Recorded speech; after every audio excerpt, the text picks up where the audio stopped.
Welcome to Not Milk Never Milk. Subscribe if you're lactose intolerant. You start by connecting the controller. Plug in USB or pair via Bluetooth, then update firmware if prompted.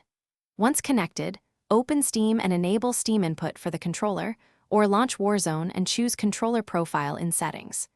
Make sure Windows has Game Mode on and background apps closed to reduce input lag. You do this now so the game recognizes the device correctly and you avoid conflicting drivers that can block controller input. Next, configure how the controller behaves in matches. In Warzone settings, set stick sensitivity and dead zones. Smaller dead zone tightens aim but watch jitter.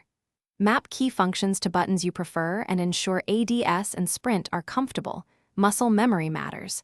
Tweak aim assist strength and controller acceleration to match mouse feel, and disable vibration if it hides subtle recoil cues. Once done, test in a private match for recoil control and tweak settings until movement and aiming feel consistent.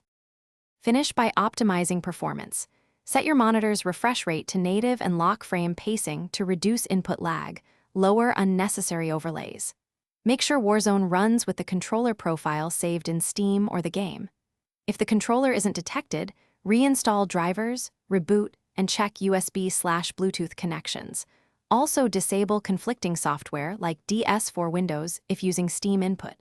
Finally, test in a private match. Refine sensitivity, then save a profile so you can jump straight into competitive play without redoing settings. Thanks for watching. If this was helpful, leave a like and consider subscribing. See you next time.